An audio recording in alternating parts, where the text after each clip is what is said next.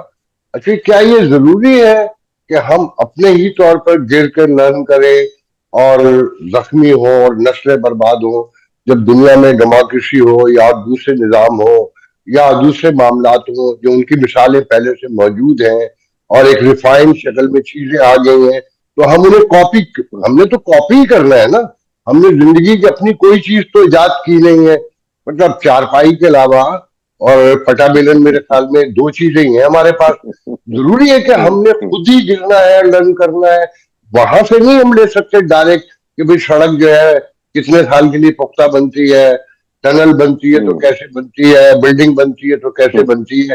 ہم نے ضرور ایک دوسرے کو چیٹ کرنا ہے اور پھر ہی سیکھنا ہے.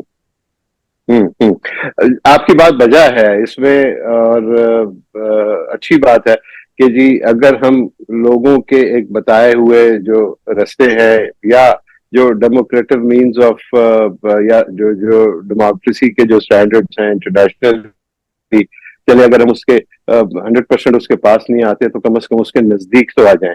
اور جو انہوں نے اپنے لیے راہ متعین کی تھی اور جب وہ سفر پہ چلے تھے تو جو ان کو جو مشکلات آئیں، ان کو جو تکالیف آئیں، تو اگر ہم ان کی ان لیسن سے اگر کچھ ہم لرن کر لیں تو ہمارا سفر مزید آسان ہو جائے گا. وہ اس ویل کو ری انوینٹ کرنے کی یا اپنے طور پہ کسی ڈیموکریسی کا بھی ایک کوئی نیا ورژن انٹروڈیوس کرانے کی ضرورت ہمیں نہیں پیش آئے گی. لیکن چونکہ وہ کہتے ہیں نا کہ اگر ہم دوسروں کی غلطیوں سے سیکھ کر آگے چلتے تو شاید لوگ جو ہے بہت کم غلطیاں کرتے، لیکن ایک انسانی نفسیات بھی ہے کہ آپ نے جب غلطی کرنی ہے تو آپ نے اپنی غلطی سے ہی سیکھنا ہے. آپ نے کسی دوسرے کی غلطی سے بھی نہیں سیکھنا، یا اس کے جو اچھے اقدام تھے آپ نے اس کو بھی فالو نہیں کرنا. آپ ہم کرتے ہی ہیں کہ جی اچھا جی اگر اس نے کسی نے اچھا کر لیا ہے تو ہم یہ سمجھنا شروع ہو جاتے ہیں کہ شاید ہم اس سے بہت اچھا کر سکتے ہیں. لیکن ہوتا یہ ہے کہ ہم شاید اس کی جو انیشل جو اے بی سی ڈی ہوتی ہے اس تک بھی نہیں پہنچ جاتے. کیا ہی اچھا ہو کہ ہم اگر ہم جی سوری ٹو کٹ یو، ہم بتائیے. ٹاپک کی طرف واپس لوٹتے ہیں. ابھی آپ نے مثال دی چائنا کی اور ایک فشنگ جزیرے کی مثال دی. تو مطلب یہاں بھی ڈیولپ ورلڈ ہے یا آگے بڑھے ہیں جو یا آگے بڑھ رہے ہیں، وہ اپنی اکانومی کو اپنے پوری زمین پر، اپنے گراؤنڈ پر، اپنی پاپولیشن میں پھیلاتے ہیں. آپ وہ اپنے یہاں 75 سال ہو گئے، آپ نے نوٹ کیا ہوگا بطور کاروباری کہ 5 سے 6 شہروں میں، بلکہ 4 شہروں میں ہم کہیں کہ پوری اکانومی سمٹ کے نظر آتی ہے. 67% پاپولیشن پاکستان کی دیہی علاقوں میں رہتی ہے. وہاں چند شوگر ملز اور کاشتکاری کے علاوہ کچھ نظر آتا ہے. یہ جو شہروں میں انفلو ہے پاپولیشن کا، لاہور میں، کراچی میں، اسلام آباد میں، پنڈی میں، ملتان میں، تو جب تک ایک سرحد جو ہے چھوٹی شہروں میں نہیں جائے گی، آپ سمجھتے ہیں کہ کوئی معاشی ترقی آگے بڑھ سکتی ہے یا کوئی خواب پورا ہو سکتا ہے یا کوئی پلاننگ سنجیدہ نظر آ سکتی ہے؟ دیکھیں انڈسٹریلائزیشن جو ہے وہ کسی بھی ملک کی ترقی کا واحد حل ہے اس کا، کہ اگر آپ نے اپنے ملک میں انڈسٹریلائزیشن نہیں کی ہے تو آپ کا سفر جو ہے بہت تکلیف دہ ہو جائے گا. اب آپ نے بات کی کہ جی پاکستان میں 6 یا 7 شہر ایسے ہیں جہاں پہ انڈسٹری بھی ہے یا وہ بزنس فوکسڈ شہر آپ کہتے ہیں ان کو. یہ ضرور ہوا ہمارے ہاں کہ جی ان شہروں میں کام ہوا، سم ہاؤ کچھ چیزیں پہلے سے موجود تھیں، کچھ بعد میں جو پرائیویٹ سیکٹر تھا اس نے مزید اپنی کاوشوں سے اس کو مزید بہتر کر دیا اس کو. اربنائزیشن کا جو کانسیپٹ ہے وہ پوری دنیا میں ہے کہ جی رورل اربن ڈفرینسز جو ہیں وہ تمامی دنیا کی اکانومیز میں رہتے ہیں. لیکن ہمارے ہاں چونکہ وہ گیپ جو ہے وہ بہت بڑھ گیا ہے، وہ ایک ایسا ہو گیا ہے کہ جی آپ کی بات جو آپ نے کی کہ جی چند مخصوص شہروں میں اس کا اثر جو ہے وہ زیادہ نظر آتا ہے، اور وہ بھی جو آپ کو نظر آتا ہے وہ پرائیویٹ سیکٹر کی اپنی کاوشیں ہیں. اس میں مجھے ایٹ لیسٹ جو ہے کہ اسٹیٹ کا کوئی بہت بڑا رول جو ہے وہ نظر نہیں آتا. اب ضرورت اس بات کی ہے کہ جی ہم نے جو انڈسٹریز جو ہیں ان کو کیسے ان کو شفٹ کرنا ہے، کیسے لانا ہے. تو میں چونکہ آپ سے میں نے پہلے بھی ذکر کیا کیونکہ میں چائنا سے بزنس میں بہت زیادہ منسلک رہا اور میں بہت زیادہ وہاں گیا، تو ان کے بھی یہ چیلنجز ضرور تھے. انہوں نے پھر ایک پالیسی جو ہے وہ بنائی انہوں نے، اور وہ بڑی اچھی اور بڑی مجھے پسند آئی. میں نے 2-4 دفعہ کچھ لوگوں سے اس کا ذکر بھی کیا کیونکہ میں ایک آپ سمجھے کہ نان پولیٹیکل ہوں اور ہماری بات جو ہے وہ بہت زیادہ سنی بھی نہیں جاتی. تو چائنا نے اپنا ایک ماڈل بڑا اچھا بنایا. اس نے یہ دیکھا کہ چائنا کے جن چھوٹے شہروں میں وہ جس چیز میں اسپیشلائز کرتے ہیں انہوں نے ان چھوٹے شہروں میں ہول سیل مارکیٹس بنا دی اس کی. سے فار ایگزامپل ہم ملتان کی بات کر لیتے ہیں، آلدھو کہ ملتان میں انڈسٹری بھی موجود ہے، یا ملتان کے کسی نزدیک کے چھوٹے شہر کی بات کر لیتے ہیں، اگر وہاں پہ سلائی کڑھائی کی چیزیں بڑی اچھی بنتی ہیں، تو اسی قسم کی سچویشن جو ہے وہ چائنا میں بھی تھی. اس کے چھوٹے چھوٹے شہروں میں مخصوص انڈسٹری جو تھی وہ ابھر رہی تھی. انہوں نے کہا اس کو سپیڈ اپ کیسے کیا جائے، تو انہوں نے ان شہروں میں ان کی ہول سیل مارکیٹس بنا دی. بہت انفراسٹرکچر جو ہے وہ اسٹیٹ نے بنایا، اور انہوں نے ہول سیل مارکیٹ بنا دی، اور وہاں کے جو لوگ کام کرنے والے تھے ان سے کہا کہ آپ اپنی پروڈکٹ کو یہاں پہ لے آئیں. ان کو انہوں نے چھوٹی چھوٹی شاپس جو تھیں وہ ایلوکیٹ کر دی. اس سے ہوا یہ کہ تمام ملک کو یہ پتہ چلا کہ اس ملک میں اب اس پروڈکٹ کی ہول سیل مارکیٹ ڈیولپ ہو گئی ہے. تو لوگوں نے وہاں کا رخ کرنا شروع کر دیا، وہاں بائر آنا سٹارٹ ہو گیا. جب بائر آنا شروع ہو گیا تو جو چھوٹا کاروباری تھا جس نے اپنی چھوٹی سی دکان بنائی تھی، اس نے پیچھے ایک فیسلٹی بھی اپنی کریٹ کر لی، اس کی مینوفیکچرنگ بھی سٹارٹ کر لی، اس کی ویئر ہاؤسنگ بھی وہیں کر لی. اچھا، یہ کرنے سے کیا ہوا کہ ان کو یہ پتا چلا کہ اس شہر کی اسپیشیلٹی جو ہے یہ پروڈکٹ ہے. اب پورے پاکستان کا یا پوری اس ملک کا جو ٹریڈر ہے وہ وہیں پہ آ کے اس چیز کو خریدنے کے لیے وہ ایگزیکٹلی اس پوائنٹ پہ آ جاتا تھا. آپ کو پتا ہے کہ جب کسی بھی جگہ پہ ہول سیل مارکیٹس بننا شروع ہو جاتی ہیں تو اس کی جو ڈاؤن سٹریم انڈسٹری ہوتی ہے وہ ایکسپینڈ کرنا سٹارٹ کرتی ہے. اب وہ چھوٹی چھوٹی جو انڈسٹریز تھیں ان کو بلک آرڈرز ملنا سٹارٹ ہوئے، انہوں نے اپنی فیکٹریز کو تھوڑا مزید بڑھا لیا. تو اس ماڈل سے فائدہ یہ ہوا کہ ہر شہر کو انہوں نے ایک مخصوص پروڈکٹ کے لیے متعین کر دیا. آپ کو لیدر چاہیے، لیدر کا ایک الگ شہر ہے.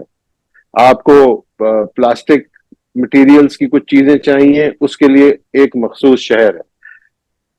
مولڈز آپ کو خریدنے ہیں، اس کے لیے انہوں نے ایک اور شہر کو منتخب کر لیا.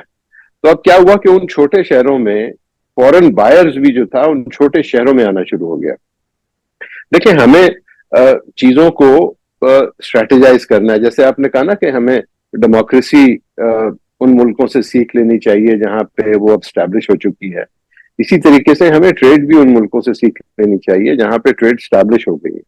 ان کے جو سب سے پہلے سکسیسفل ماڈلس تھے، ہمیں سب سے پہلے یہ نہیں سیکھنا چاہیے کہ جب تک ریاستی ادارے ایکٹیو نہیں ہوں گے، وہ اسموتھلی کام نہیں کر رہے ہوں گے، اور اگر وہ اسٹیل ہو جائیں گے تو کوئی ترقی، کوئی معاشی خوشحالی، کوئی سکون امن نہیں آ سکتا. کہا جاتا ہے کہ یہاں جو ریاستی ادارے انسٹیٹیوٹ ہیں وہ اسٹیل ہو گئے ہیں یا کرپٹ اتنے ہو گئے ہیں کہ ناامیدی سے پھیل گئی ہے. ایز اے بزنس پرسن آپ کیا سمجھتے ہیں کہ یہ کس حد تک درست ہے؟ دیکھیں انسرٹنٹی تو ہے اس میں، میں یہ کہوں کہ جی نہیں ہے، انسرٹنٹی بالکل ہے. اور جو ٹرسٹ کا جو ڈیفیسٹ ہے وہ اور بڑھتا چلا جا رہا ہے. اسی لیے آپ دیکھیں جو ہمارے بڑے گروپس ہیں انہوں نے اپنے جو اب جو آفیسز ہیں وہ شفٹ کرنا سٹارٹ کر دیے ہیں. وہ اب دبئی کا رخ کر رہے ہیں، اور اپنے جو ون آف دیئر آفیسز جو ہیں وہ انہوں نے وہاں پہ ضرور بنا دیے ہیں. اور وہ ان کو اس بات کا خوف رہتا ہے کہ جی کسی بھی سٹیج پہ جو انسرٹینٹی ان دی پالیسی ہے وہ جب سامنے آتی ہے تو ان کا جو ٹریڈ ایٹ رسک ہوتا ہے یا بزنس ایٹ رسک ہوتا ہے وہ چونکہ بہت بہت بڑا ہوتا ہے، اس کا والیوم، اس کا حجم بہت بڑا ہوتا ہے کہ ان کو تو 2 دن کا بھی ٹریڈ کی ڈسرپشن جو ہے وہ ان کے لیے بہت بڑھ جاتی ہے. اب ریاستی ادارے دیکھیں، اب ریاست کے بھی کچھ ادارے ہیں وہ مختلف نوعیت کے ہیں.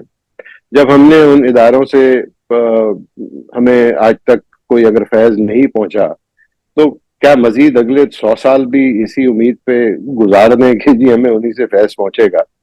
تو اگر نہیں پہنچ رہا، اور آج بھی پاکستان میں جو مجھے ترقی نظر آتی ہے وہ پرائیویٹ سیکٹر کا کنٹریبیوشن ہے. انہوں نے بڑے مشکل حالات میں، بڑی تکلیفوں میں، پتہ نہیں کیسے کیسے کر کے انہوں نے اپنے بزنسز کو ڈیولپ کیا، اپنی انڈسٹریز کو ڈیولپ کیا، باوجود اس کے کہ جی ہمارے ہاں جو انٹرسٹ کے جو فیکٹرز ہیں، جو منی لینڈنگ ہوتی ہے وہ اتنی انسرٹن ہوتی ہے، لیکن انہوں نے خود اپنے طور پہ، اور میں definitely give full credit to them, جنہوں نے بھی اپنی انڈسٹریز کو بڑا کیا یا گرو کیا انہوں نے. تو ریاست کی سپورٹ جو ہے وہ ہمیں ایک شناخت تو ہمیں دے رہی ہے کہ جی ہاں ہم پاکستانی ہیں، لیکن انفارچونیٹلی کوئی ایسی سپورٹ جو ہے وہ نہیں ملی ہمیں ابھی تک. دیکھیے، جو ویسٹرن ورلڈ ہے، جو معزز دنیا کہلاتی ہے، فرسٹ ورلڈ کہلاتا ہے، وہاں بھی ریاست کا کام تو صرف پالیسی بنانا ہے، ریگولیٹری ہوتی ہے، اور اسے اسموتھلی آگے لے جانا ہوتا ہے کہ اس سسٹم میں کوئی آئے، جو پیپر ورک ہے یا فیسلٹی جو سرکار نے دینی ہوتی ہے وہ نائسلی اور ایزی وے میں پرووائڈ کر دی جائے. تو اس کے علاوہ تو وہاں پر بھی کوئی بڑا کانسیپٹ نہیں ہے. سب یہاں تو بلکہ میں سمجھتا ہوں زیادہ سبسڈیز دی جاتی ہیں، وہاں ایسا کچھ نہیں ہے. وہاں کمپٹیشن بھی ہے اور اپنے اون پہ رہنا پڑتا ہے.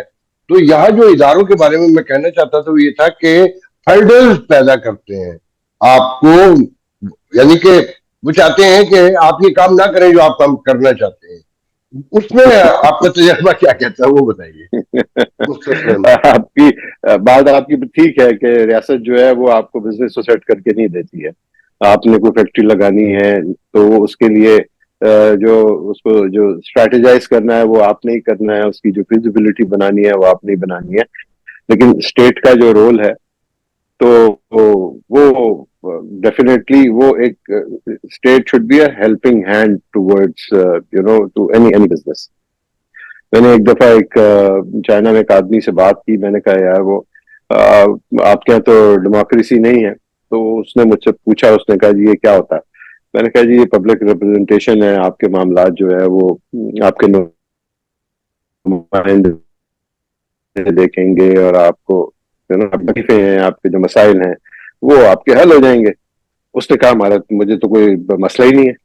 میں نے کہا اچھا، بات پہ اس نے مطلب ایک ہی جواب میں اس نے ختم کر دی. تو میں نے اس سے پوچھا، میں نے کہا یار کیا مطلب آپ نے جو یہ مجھے کہا کہ جی ہمیں کوئی مسئلہ نہیں ہے، تو آپ یہ بتائیں آپ کو سہولت کیا ہے؟ اس نے کہا جی سہولت کیا ہے، آپ نے فیکٹری لگانی ہے، آپ کا 1 ونڈو آپریشن ہے، آپ ایک جگہ جائیں گے، وہاں پہ پانی والا بھی بیٹھا ہے، بجلی والا بھی بیٹھا ہے، سیوریج والا بھی بیٹھا ہے، روڈ والا بھی بیٹھا ہے، انفراسٹرکچر والا بھی بیٹھا ہے. آپ نے اپنی اپلیکیشن دینی ہے، وہاں پہ 7 کاؤنٹرز ہیں. اسٹیٹ ایز اے فیسیلیٹیٹر مطلب جو اس نے مجھے بتایا، اس نے کہا کہ جی ہمارے پاس تمام فیسلٹیز جو ہیں وہ 1 ونڈو آپریشن کے تھرو ہمیں جو ہے وہ مل جاتی ہے. تو ہمارا تو کوئی کنسرن نہیں ہے. میرا بچہ جو ہے بڑے اچھے اسکول میں جاتا ہے، مجھے ہیلتھ فیسلٹی ہے، میڈیکل فیسلٹی ہے. تو میرا نہیں خیال کہ ہمیں کسی سسٹم کو چینج کرنے کی ضرورت ہے. اب تو ٹھیک ہے، وہ ایک ملک ہے، اس نے اس پہ بہت محنت کی ہے، اپنی پالیسیز اس نے بنائی ہے، اور وہاں کے لوگ جو ہیں وہ اس سے مطمئن ہیں. آپ ہمارے تو دبے لفظوں میں آپ دبے لفظوں میں اتھارٹیرین سسٹم کو سپورٹ کرتے ہوئے نظر آ رہے ہیں. نہیں بالکل ایسا نہیں ہے. دیکھیں ہم پھر ایک نیا تجربہ ہم کیوں کرنے جائیں گے؟ ہم نے جس کام کے لیے پچھلے 75-76 سال جس ماڈل پہ کام کیا ہے، ہم کو تو اسی کو ریفائن کرنا ہے. میں تو اس بات کا بہت بڑا دائی ہوں کہ اگر ہم نے کوئی ایک سسٹم بنا لیا ہے تو اس سسٹم پہ ہمیں کنٹینیوسلی ہمیں اس پہ کام کرنا چاہیے. کیونکہ دیکھیں دنیا میں ہر قسم کا سسٹم جو ہے اس کی ہمیں کامیاب مثالیں نظر آتی ہیں. ہم بیسیکلی کبھی کسی ایک سسٹم کی طرف جاتے ہیں، کبھی دوسرے سسٹم کی طرف جاتے ہیں، جس کی وجہ سے جو کنٹینیوٹی آف دی پالیسیز ہیں وہ ہماری ہرٹ ہو جاتی ہیں. تو میں بالکل کسی بھی نئے نظام کی طرف میں نہ اشارہ کر عذرائے رہا ہوں. تفنن کہا بولا صاحب. دیکھیں اسٹیٹ کے ساتھ ایک رول پبلک کا بھی ہوتا ہے، عوام کا بھی ہوتا ہے، انڈیویجول کا بھی ہوتا ہے. دنیا کے کن معاشروں میں وہ کاروباری لوگ پائے جاتے ہیں جو منشی کے نام پر اربوں روپے بینکوں سے ادھر ادھر کر دیتے ہیں، پرچی سسٹم چل رہا ہوتا ہے؟ کوئی ریاست ایسے کاروباری طبقے کے ساتھ زندہ رہ سکتی ہے، چل سکتی ہے؟ اس میں ریاست کا قصور سمجھتے ہیں یا کاروباری طبقات جو ہیں یہاں زیادہ اوور اسمارٹ ہے، کلیور ہے، اور وہ ریاست کو بہت گھن کی طرح، دیمک کی طرح چاٹ رہے ہیں؟ دیکھیں اس میں چونکہ یہ کافی ایک ایسی چیز ہے جس میں کچھ پولیٹیکل بات بھی ہے اور اس میں کچھ چھپی ہوئی چیزیں بھی اس میں ہیں. جو تو آپ کی اگر ہم ریئلٹی اس ہے، کو جو اس آپ نے طریقے سے دیکھا ہے، جو آپ جانتے ہیں، اسے بیان کیجیے. دیکھیں، انفارچونیٹلی میرا جو کہنا ہے یا جس چیز کو میں بہتر سمجھتا ہوں، maybe I am wrong, لوگ مجھ سے اتفاق نہ کریں یا میری اس اسٹیٹمنٹ سے اتفاق نہ کریں. ہم نے جو نیا انٹرپرینیور ہے پاکستان میں، اس کو اوپر لانے کے لیے ہم نے کوئی کام نہیں کیا. ہماری جو بزنس لیڈرشپ ہے، میں بصد احترام، میرے لیے بہت ہی قابل احترام ہے وہ تمام لوگ، انہوں نے ایک سفر طے کیا، وہ آج یہاں تک پہنچ گئے اور انہوں نے بہت بڑی بڑی انڈسٹریز لگائیں، وہ فائنانس میں آ گئے، وہ ٹریڈ میں آ گئے، وہ سٹاکس میں آئے، اور تب انہوں نے ایک ایسا سفر جو کہ ہم جانتے ہیں کہ کیسے شروع کیا گیا، تو ان کے لیے تو تمام اپریسیشن موجود ہے. لیکن مجھے ایسا لگتا ہے کہ انہوں نے جو ان کا جو اب رول ہے وہ ایک مینٹور کا ہونا چاہیے. ان کا اب رول جو ہے وہ یہ نہ ہو کہ ہم ہر دفعہ دیکھیں کہ جی وہی ٹیم پچھلے 5 پرائم منسٹر سے، وہی ٹیم کراچی میں بھی ملتی ہے، وہی ٹیم آپ کو لاہور میں بھی ملتی ہے، وہی آپ کو اسلام آباد میں بھی ملتی ہے. تو میرے کہنے کا مقصد قطعی یہ نہیں ہے کہ جی ان کا کوئی رول نہیں ہونا چاہیے اس میں. میرے کہنے کا مقصد یہ ہے کہ now is the time for them to give mentorship to the upcoming entrepreneurs, اور ہمیں نئے لوگوں کو انٹروڈیوس کرانا چاہیے.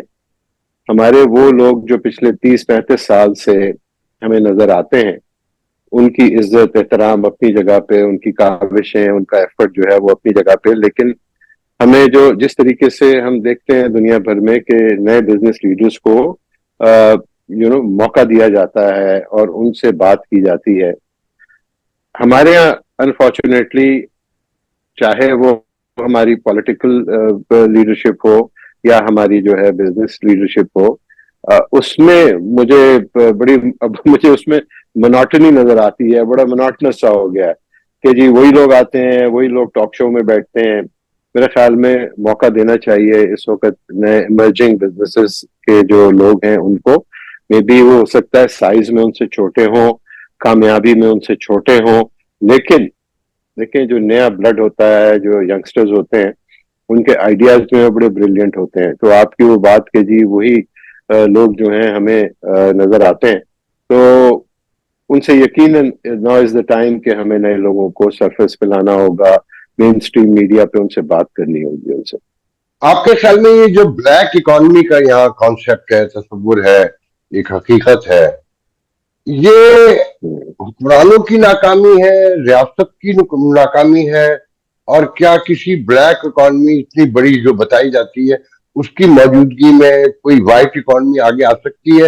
اور ساتھ میں یہیں پر میں سوال کروں گا کہ آج کی دنیا ڈاکومنٹڈ ہے، اسپیشلی جہاں آپ ایکسپورٹ کرتے ہیں، امپورٹ جہاں سے ہو رہی ہے، جہاں سے لون لے رہے ہیں، زندگی جہاں سے ڈیل کی جا رہی ہے اکنامکلی، ایک انڈاکومنٹڈ اکانومی سروائیو کر سکتی ہے دنیا کے جن سے قرض بھی لے رہے ہیں، ایکسپورٹ بھی کر رہے ہیں، اور آپ انڈاکومنٹڈ ہیں؟ ان دونوں چیزوں کو کیسے ایلوبریٹ کرتے ہیں آپ؟ دیکھیں، ہمارے ملک میں جو پیرالل اکانومی ہے، جس کو اگر آپ بلیک اکانومی کہتے ہیں، یا میں اس کو اگر اچھا نام دے دوں کہ جی پیرالل اکانومی ہے.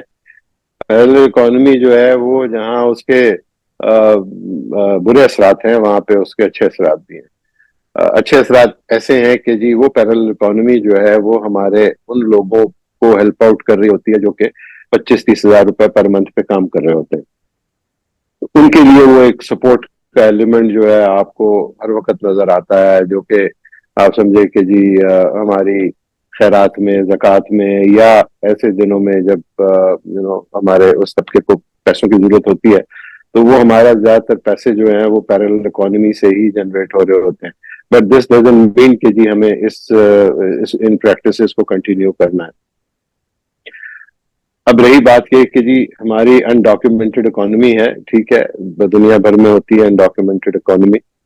اس کو ڈاکیومنٹ کیسے کرنا ہے؟ ایک تو ہمارے ڈائریکٹ ٹیکسز ہیں، دوسرے جو انڈائریکٹ ٹیکسز ہیں، اس میں جو ہمارے انڈاکیومنٹڈ اکانومی کے لوگ ہیں وہ بھی پیسے دے رہے ہوتے ہیں. آپ پانی کی بوتل لینے جاتے ہیں, چاہے میں ایک ایز اے ٹیکس پیئر جا کے خریدتا ہوں, میں بھی وہ اتنے کی لیتا ہوں, اور ایک جو نان ٹیکس پیئر ہوتا ہے یا اس کا کوئی انویسٹمنٹ نہیں ہوتی ایز اے ٹیکس پیئر, وہ بھی جا کے وہ اتنے ہی کی چیز لے رہا ہوتا ہے. تو یہ جو ٹیکسز ہیں in terms of sales tax کی مد میں جو ہے یہ تمام لوگ اس کو بیئر کر رہے ہوتے ہیں. اب رہی یہاں سوال یہ کہ رکیے, کیا یہاں برا صاحب, I'm sorry to interrupt you. وہ پیسے سرکار کے پاس نہیں جا رہے ہیں کیا؟ یورپ میں آپ نے سب دیکھا ہوا ہے, یورپ میں, امریکہ میں, یا ایون فار ایسٹ میں, کوئی مکان, کوئی دکان بغیر کسی رجسٹریشن کے بن سکتی ہے؟ کوئی تصور ہے؟ نہیں, بالکل بھی نہیں, بالکل بھی نہیں. تو اگر یہاں لاکھوں کروڑوں مکان بھی ہیں اور لاکھوں کروڑوں دکانیں ایسی ہیں جن کا کہیں کوئی رجسٹریشن ہی نہیں ہے, کوئی بینک اکاؤنٹ ہی نہیں ہے, اور وہ آج کے جو کرنسی ویلیو ہے اس میں اگر آپ دیکھیں تو 1000 روپے آپ دکان پہ لے کے جائیں تو پتہ ہی نہیں چلتے ہیں, وہ دن میں 2-4 لاکھ روپے کی جو ہے سیل کر رہے ہیں گراس میں, اور وہ 1 ٹکا بھی نہیں دے رہے ہیں ریاست کو. تو یہ ریاست آپ کو چلتی اس شکل میں چل سکتی ہے؟ یا یہاں مکان ڈیفینس میں یا ماڈل ٹاؤن میں 25 کروڑ روپے کا مکان ہے اور ٹیکس ہے 60,000 روپے؟ مطلب وہ یہ ہاؤ کم اٹس پاسبل؟ اسی قیمت پر نیو یارک میں یا ایل اے میں یا لندن میں جو مکان ہے وہ دے رہا ہے $10,000 اور 15,000 پاؤنڈ. تو اس کو میچ کر کے تو دیکھیں یہ کیسے چلے گا. اچھا, پھر جب مکان آپ بیچ رہے ہیں تو وہ جو قیمت آپ جیب میں لے رہے ہیں وہ الگ ہے, اور جو رجسٹریشن پہ شو ہو رہی ہے وہ بالکل الگ ہے. تو یہ ہاؤ کم اٹس پاسبل؟ جی, آپ کی بات بجا ہے کہ ہمارے یہاں جو مارکیٹ پرائس ہے یا جو ڈی سی ویلیو ہے اس میں جو ہے ایک بہت بڑا فرق ہے. آپ یہی سوال کر رہے ہیں نا؟ جی جی. تو اس فرق کو کم کرنے کے لیے میرے خیال میں کافی دفعہ کوشش کی گئی ہے, اور یہ چونکہ ایک ایسا سبجیکٹ ہے کہ جس میں کافی لوگوں کے پر بھی جلتے ہیں, تو یہ میرے خیال میں اس کو تو وقت لگے گا. کیونکہ اور ہم نے دیکھیں کچھ چیزیں ایسی ہیں جو کہ ہم نے کرنی تو ہیں, لیکن ہم نے وہ کسی میتھڈ کے تھرو کرنی ہے, ہم نے وہ کسی کسی ایک اسٹریٹجی کے تھرو کرنی ہے.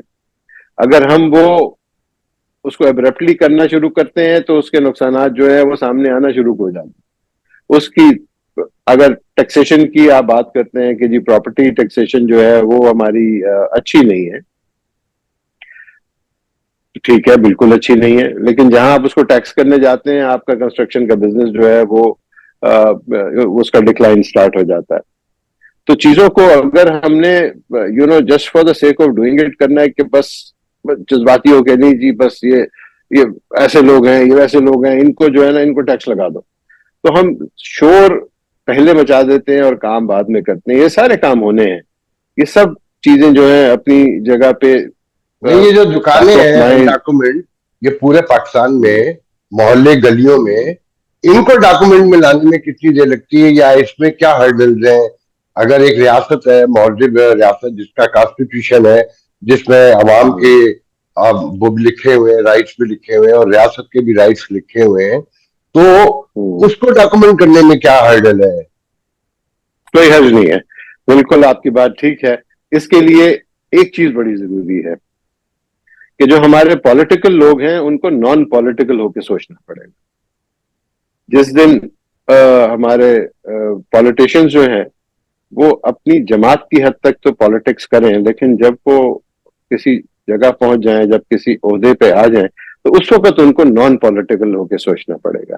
جس دن یہ اپروچ ہو جائے گی تو مجھے امید ہے انشاءاللہ یہ تمام چیزیں ڈویبل ہیں, اس میں کوئی ایسی چیز نہیں ہے کہ یہ نہ ہو سکے.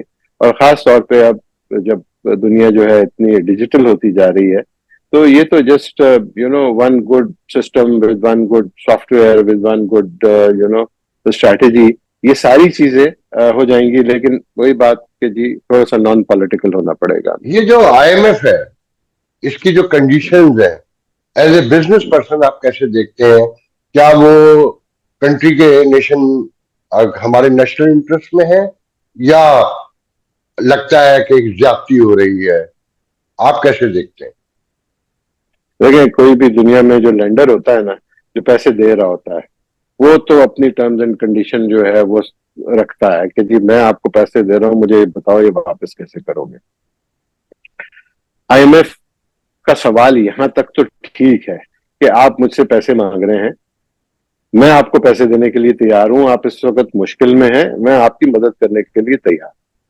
آپ ہمیں بتائیں کہ جی آپ ہمیں یہ پیسے جو ہیں یہ واپس کیسے کریں گے، اور یہ حق بنتا ہے کسی بھی لینڈر کا، یہ حق ہوتا ہے کہ جی آپ نے سال کے لیے، 2 سال کے لیے، 5 سال کے لیے پیسے چاہیے، ٹھیک ہے آپ لے لیں، اور میں آپ کو انٹرسٹ فری پیسے بھی آپ کو دے رہا ہوں، آپ صرف یہ بتائیں واپس کیسے کریں گے۔ انفارچونیٹلی یہاں قصور ہمارا شروع ہو جاتا ہے کہ ہمارے پاس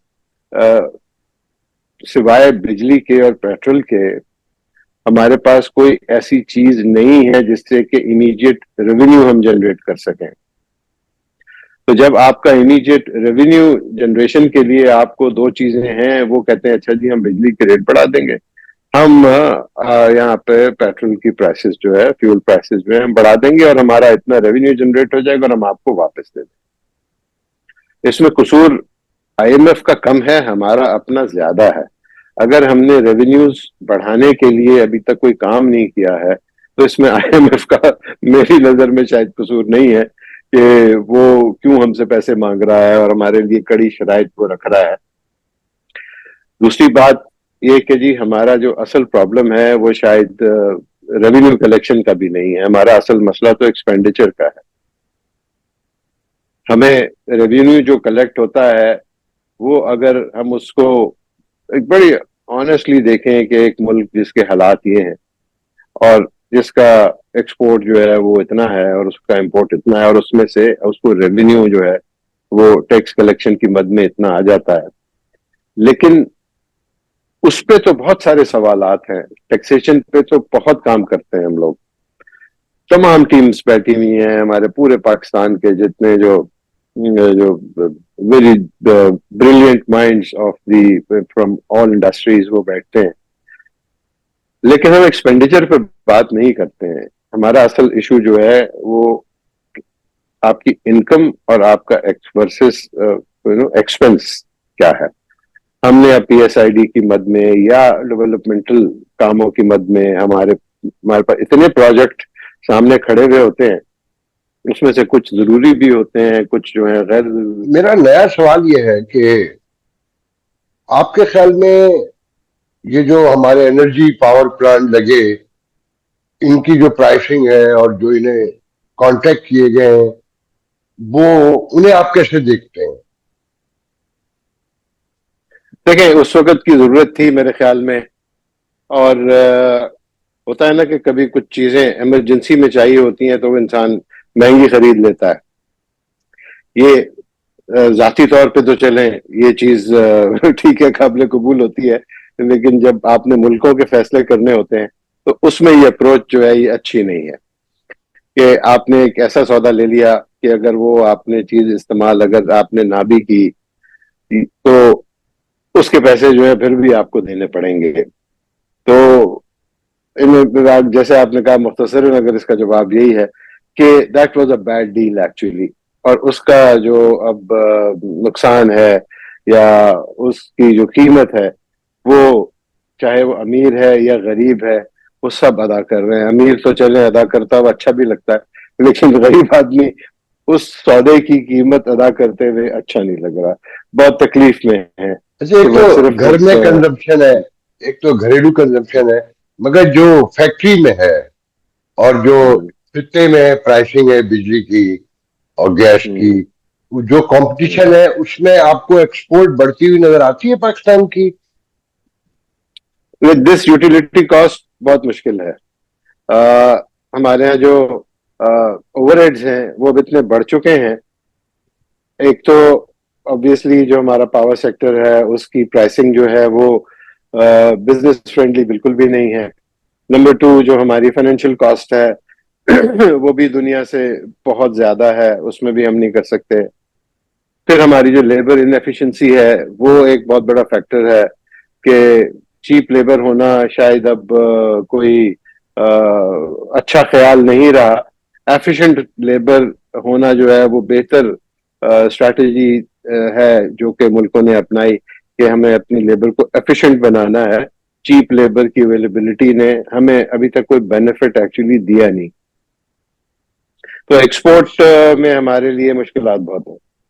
میں یہیں پر میرے ذہن میں یہ سوال تھا کہ کمپیئر ٹو چائنا، انڈیا، بنگلہ دیش، یا جہاں پر اکانومی گرو کر رہی ہے یا کر چکی ہے، اس کے مقابلے میں پاکستان کی لیبر جو ہے وہ اسکلڈ ہے؟ نہیں، ہم بہت پیچھے ہیں لیبر کی ایفیشنسی میں، ان کے اسکلڈ ہونے میں. اور ہمارے جتنے بھی اسکلڈ لوگ ہیں، چونکہ ہمارے ووکیشنل ٹریننگ یا ایسی فیسلٹیز جو ہیں وہ بہت کم ہے، تو ہمارا جو اسکل ڈیولپمنٹ کا جو پروسیس ہے وہ انفارچونیٹلی بہت ویک ہے. اس کی وجہ سے ہمارے آپ دیکھیں جو مڈل مینجمنٹ کے لوگ ہیں وہ ہمیں پاکستان میں اب ہمیں ملتے ہی نہیں ہیں. ہمیں یا پھر بہت ٹاپ کلاس کے لوگ ملتے ہیں یا پھر ہمیں بالکل انسکلڈ لوگ جو ہیں وہ ان کی اویلیبلٹی ہوتی ہے. کیونکہ مڈل مینجمنٹ کے اسکلڈ لوگ جو ہیں ان کو بڑی اپارچونیٹی ہیں ہمارے نیبرنگ جی سی سی میں، گلف کنٹریز میں. تو وہ امیڈیٹلی جو بھی تھوڑا بہت اسکلڈ ہوتا ہے وہ فوراً چلا جاتا ہے یہاں سے. آپ کی اسی لیبر اسکل بھی نہیں ہے، انرجی کا کرائسس بھی ہے، پرائسنگ بھی ہے، کمپٹیشن بھی ہے. اس سچویشن میں جانے والے نگراں وزیر تجارت جو تھے اعجاز گوہر صاحب، انہوں نے کہا کہ ہم ود ان 3 ایئر پاکستان کی ایکسپورٹ ہے وہ $100 بلین کر دیں گے. پھر واشنگٹن ڈی سی میں ہمارے آرمی چیف نے پاکستانی کمیونٹی سے خطاب کرتے ہوئے کہا کہ 2030 میں پاکستان G20 میں ہوگا اور 2047 میں G10 میں ہوگا. اس پہ تبصرہ فرمائیے. دیکھیں، خواب دیکھنے پہ تو بالکل کوئی پابندی نہیں ہے کسی کو بھی، اور ٹھیک ہے، بڑا خواب رکھنا چاہیے. ہم جتنا بڑا کینوس لیتے ہیں ہم اتنی بڑی پینٹنگ بناتے ہیں. میں چونکہ بہت آپٹمسٹک آدمی ہوں تو میں چیزوں کو بڑی ایکچولی اسی نظر سے دیکھتا بھی ہوں اور سوچتا بھی ایسا ہی ہوں. وہ اعجاز گوہر صاحب ماشاءاللہ سے بڑے ایک کامیاب بزنس مین ہیں. انہوں نے اپنی فیلڈ میں بہت ترقی کی ہے اور میرے خیال میں وہ جس ڈائریکشن میں کام کر رہے تھے وہ بھی بہت اچھا تھا. لیکن ہمارے یہاں آپ کو پتا ہے کہ جو اب سمجھیں کہ جو ٹائم فریم ہوتا ہے کام کرنے کا وہ اتنا لمیٹڈ ہوتا ہے کہ کسی بھی پالیسی کو انفورس کرنا وہ ناممکن ہو جاتا ہے. بٹ یہ بات آپ کی ٹھیک ہے کہ انسان تھوڑا پر امید تو ہوتا ہے لیکن تھوڑا ریئلسٹک ہونا چاہیے اپنی امیدوں کے ساتھ بھی. تو میرا نہیں خیال کہ اتنی جلدی یہ ٹارگیٹس جو ہے وہ اچیو ہو سکتے ہیں. پاکستان از اے وائبرنٹ اکانومی، اس میں کوئی شک نہیں ہے، کوئی دو رائے نہیں ہے. پاکستان کا پوٹینشیل ایز اے کنٹری بہت بڑا ہے، بٹ obviously اس کے لیے آپ کو وہ میجرز تو لینے پڑیں گے جو اس وائبرنسی کو اسٹیمولیٹ کریں گے. It's not only by thinking. یہاں بڑا صاحب سوری معذرت پاؤں، یہ بھی بتائیے گا کہ جب چائنا سولر پہ جا رہا تھا 2010 سے، تو ہم 2010 سے ہی 2013 14 15 میں اس سے انرجی پاور پلانٹ لے رہے تھے. اس میں چائنا جو ہمارا سے اونچی جس کی دوستی ہے اور سمندر سے گہری، اس میں چائنا نے کاروباری ہاتھ دکھایا یا ہم اتنے ماشاءاللہ ذہین ہیں کہ ہمیں آنے والی دنیا کے بارے میں پتہ ہی نہیں تھا؟ آپ ان تمام فیصلوں کو کیسے دیکھتے ہیں؟ بات آپ کا سوال آپ کا اچھا بھی ہے، مزیدار بھی ہے. بات یہ ہے کہ ہماری چائنا سے دوستی جو ہے وہ ریٹرک تو بڑا اچھا ہے لیکن انفارچونیٹلی اس کی کبھی آپ کو اکنامک جو پریکٹیکل اس کا جو فال آؤٹ ہے وہ کبھی ہمیں دیکھنے کو ایکچولی ملا نہیں ہے. کیونکہ ہم آپ کو پتا ہے نا ہم شاعرانہ لوگ ہیں، تو ہم شعر و شاعری پہ ہمیں بڑا مزہ آتا ہے کہ وہ شہد سے زیادہ میٹھی اور ہمالیہ سے زیادہ بلند اور سمندر سے گہری. تو یہ ٹھیک ہے، ایک کسی نے کہہ دیا تھا کسی وقت میں اور اب ہم شاید اسی شعری مطلب کہ اس شعر پہ ہی زندہ ہیں. آپ کا سوال بیسیکلی کہ جی کیا اس وقت جو چیزیں ہیں پاور کے حوالے سے دنیا میں ایک تبدیلی آ رہی تھی جس میں لوگ شفٹ ہو رہے تھے ٹورڈز سولر یا ونڈ انرجی کی طرف، اور ہم لوگ جو ہے وہ اس طرف جا رہے تھے کہ جی ہم یہ فیول انرجی سے ہم پروڈیوس کریں گے اپنی الیکٹریسٹی، جو کہ ڈیفینیٹلی ایک کہتے ہیں فار سائٹڈ اپروچ تو بالکل بھی نہیں تھی. اب ہمارے یہاں چونکہ ہر کسی بھی چیز کو جو ہے اس اینگل سے دیکھا جاتا ہے، اور ہمیں ایسا لگتا ہے کہ جی شاید اس میں کس کا انٹرسٹ تھا، کس کا ویسٹڈ انٹرسٹ تھا. تو نظر تو آتا ہے جب چیزیں آپ کی ان یوزول طریقے سے ہو رہی ہوتی ہیں، یا ہم لوگ اس کو ویسے نہیں سوچ رہے ہوتے جیسے دنیا سوچ رہی ہوتی ہے، تو اس پہ شک کرنا جو ہے وہ ہمارا حق تو بنتا ہی ہے. تو خیر اب وہی بات ہے کہ اب ان تمام چیزیں جو پہلے ہوئیں، آپ کس کس چیز پہ روئیں گے، آپ کس کس چیز پہ وہ کہتے ہیں نوحہ خواہ ہوں گے کہ جی آپ یہ بھی برا ہوا، ایسے بھی برا ہوا. اور ہوتا ہے نا ماضی میں رہ کے اپنے آپ کو تکلیف دینے والی بات ہے. تو آئی بلیو کہ we should not live in the past. ہمیں اب آگے کا سفر جو ہے وہ طے کرنا ہے. آپ دیکھتے ہیں نا اکثر ہماری گفتگو جو ہے، ایون میں اکثر دوستوں سے ذکر کرتا ہوں کہ جب ہمارے ٹی وی کے ٹاک شوز ہوتے ہیں تو ہم اپنی کسی بھی گفتگو کا آغاز جو ہے وہ کبھی 1973 سے شروع کرتے ہیں، کبھی 1971 سے شروع کرتے ہیں، کبھی 1965 سے شروع کرتے ہیں. تو میرے خیال میں یہ اب اتنی پرانی باتیں ہو گئی ہیں کہ اس سے آپ کو کچھ ملنے والا ہے نہیں. اب آپ کو جو کچھ بھی لینا ہے وہ آج سے لینا ہے. وی لیو فار ٹوڈے. ماضی میں جو ہوا ہم اس کا اب کچھ کر نہیں پائیں گے.